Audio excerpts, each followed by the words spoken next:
Hey, welcome back. There has been a huge decline in mental health around the world, which is why we're so committed to creating more content than we ever have. Thanks for being a part of our journey. Do you know what it means to have a trauma bond with someone? Most people would wrongly assume that this means bonding with someone over shared trauma. But actually, trauma bonding is a defining characteristic of many toxic and abusive relationships. And it's often the main reason why we might find ourselves unable to leave them.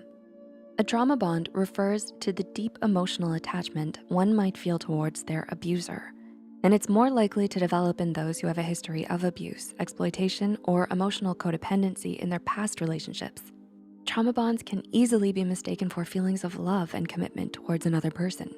So with that said, here are some signs to look out for that tell you if it's not actually love that you're experiencing, but a trauma bond. Number one, the other person is outwardly charming.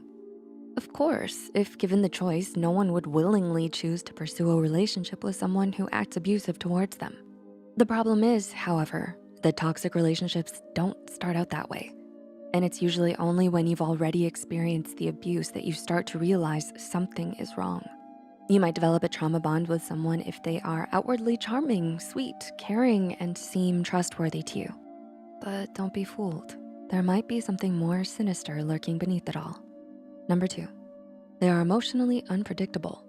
You might be asking yourself, why don't people just leave the relationships once they realize that it's unhealthy for them?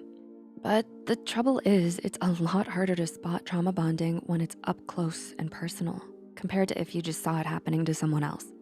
This is because abusive partners can often be emotionally manipulative too. They might abuse you and devalue you only to shower you with kindness, apologies, and promises to change the next day.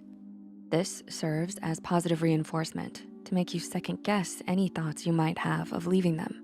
Number three, they tend to take their problems out on you.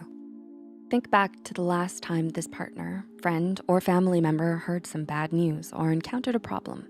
How do they usually deal with it?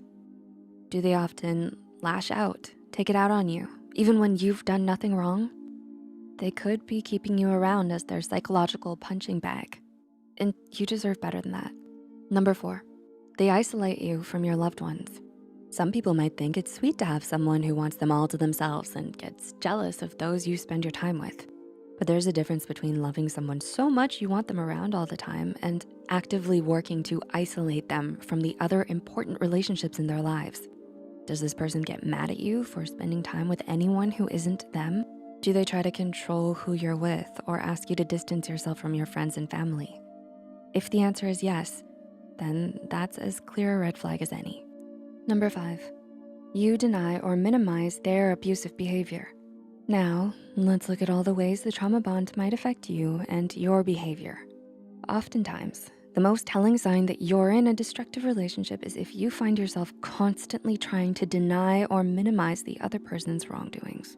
We look past all their mistreatment towards us and minimize the abuse by saying things like, oh, it's not that bad, really.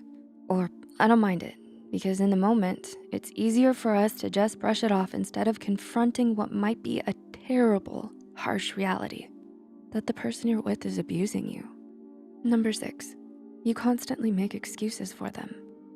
The moment you can no longer deny or minimize what the other person has done, and a family member or friend says something like, what they did to you is not okay, don't let them treat you like that, you're still most likely going to try to make excuses for them and come to their defense. At times, you might even find yourself feeling like you deserve their mistreatment. Once you start thinking like this, that is a critical sign that you are in a trauma bond and not a loving relationship. Number seven, you're becoming more and more emotionally numb. Have you noticed yourself feeling less and less lately? Like you're detached and emotionally numb?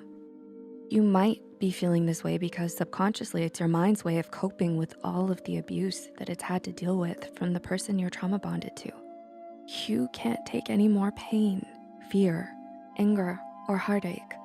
So instead, you close yourself off from all of your emotions. You're not as vibrant, talkative, or expressive as you used to be, and they're the reason why. And number eight, you're hiding aspects of your relationship from others. Finally, but perhaps most importantly, if you start to hide certain aspects of your relationship from those around you, then you know that there's definitely something wrong. Because why else would you actively try to cover up how bad things are getting between you two? Loyalty towards an abusive significant other is a hallmark of trauma bonding. So you might find yourself becoming defensive or even angered by other people's attempts to intervene in your relationship and help you. Do you relate to any of the things we've mentioned here? If you or anyone you know is trapped in a trauma bond with someone abusive, don't hesitate to speak out and seek professional help today. And if you need to, get in touch with authorities who can help you too. Did you find this video valuable? Tell us in the comments below. Please like and share it with friends that might find use in this video too. Make sure to subscribe to Psych2Go and hit the notification bell for more content. All the references used are added in the description box below. Take care of yourself. Thank you for watching and see you next time.